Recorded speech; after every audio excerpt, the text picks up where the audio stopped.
Assalamualaikum warahmatullahi wabarakatuh. Bismillahirrahmanirrahim. Alhamdulillahi wa kafa. Wassalatu wassalamu ala nabiyil mustafa wa ala alihi wa sahbihi ahli sidqi wal wafa.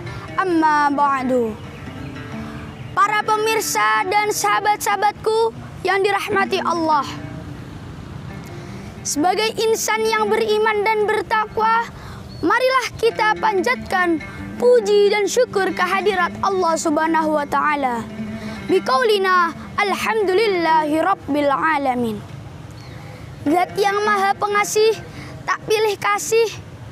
Zat yang maha penyayang, tak pandang sayang, yang telah memberikan nikmatnya tanpa pandang bulu.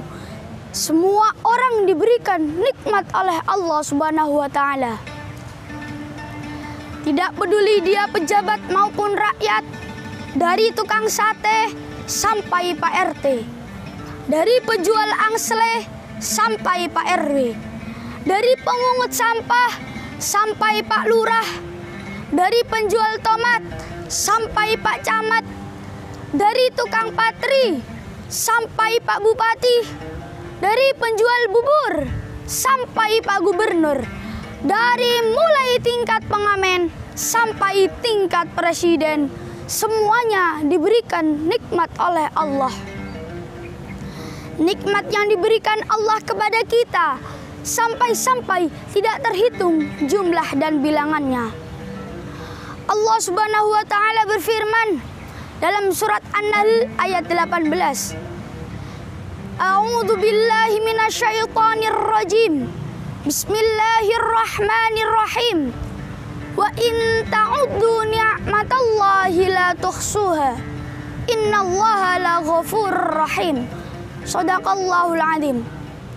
Dan jika kamu menghitung nikmat Allah, niscaya kamu tidak akan mampu menghitungnya. Sungguh Allah benar-benar Maha Pengampun lagi Maha Penyayang. Sahabat-sahabatku yang dirahmati Allah,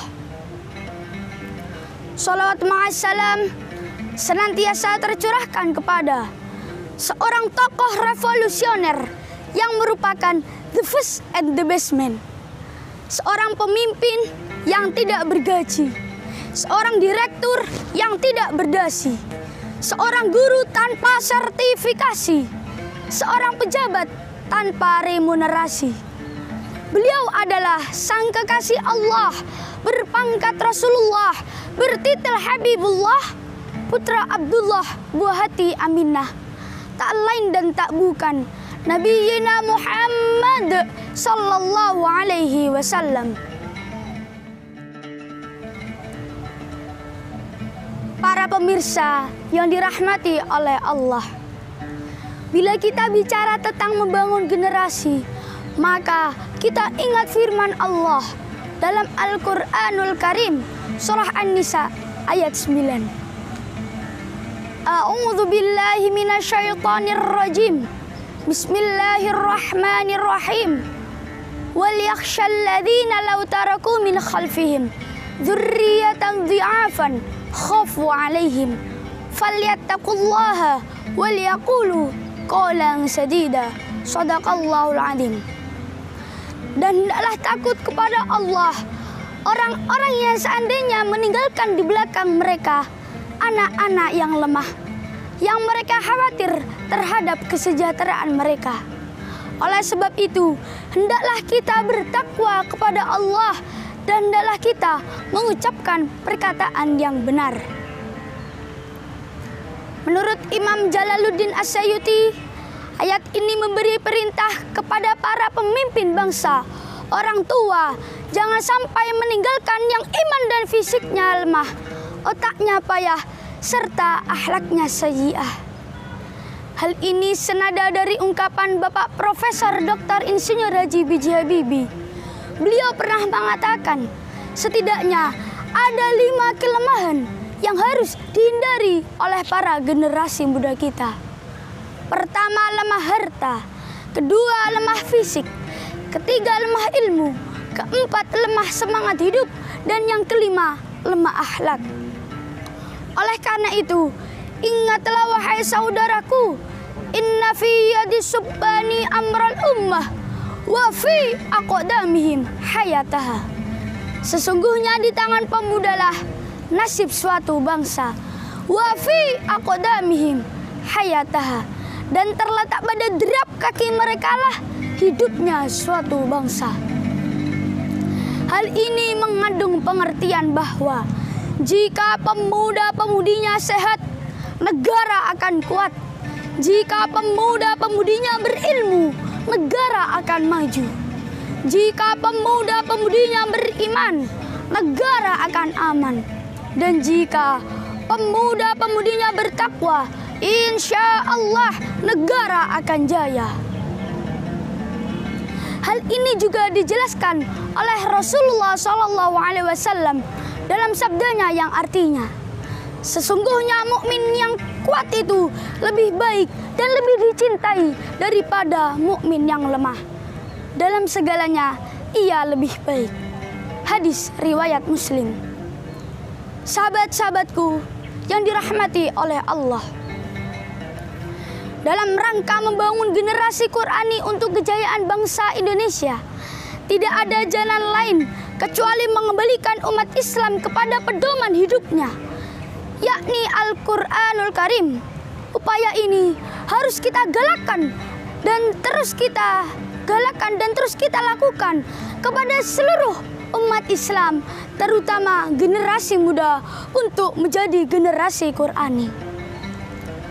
Generasi Qurani adalah generasi yang menjadikan Al-Quran sebagai pedoman hidup, meyakini kebenarannya, memahaminya, serta mengamalkannya dalam aspek kehidupan.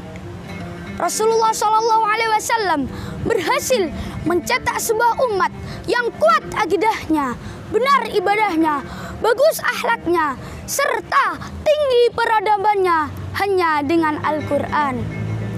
Karenanya Rasulullah SAW di akhir hayatnya berpesan kepada umatnya, taraktu fikum amraini la tadillu ma in tamassaktum bihima, kitaballahi wa sunnatar rasul. Aku telah tinggalkan padamu dua perkara yang kamu tidak akan sesat selamanya jika kamu berpegang teguh kepada keduanya, yakni kitab Allah dan sunnah Rasulnya. Hadis riwayat Malik. Sahabat-sahabatku yang dirahmati Allah, dalam membangun generasi Qurani untuk kejayaan bangsa Indonesia, tidak ada jalan lain kecuali mengembalikan umat Islam kepada pedoman hidupnya, yakni Al-Quran, dengan dibutuhnya motivasi, partisipasi yang nyata dari setiap individu, baik itu keluarga, sekolah, maupun masyarakat. Semoga kita termasuk generasi Qurani yang hebat, berilmu dan berakhlak, harta berlipat-lipat, negaranya berekonomi kuat, para pemimpinnya amanah, masyarakatnya berakhlakul karimah, berpegang teguh kepada Al-Quran dan As-Sunnah. Insya Allah akan bisa mewujudkan sebuah negara bangsa Indonesia jadi negara yang thayyibah, yang selalu menjunjung tinggi syariah. Amin amin ya rabbal alamin.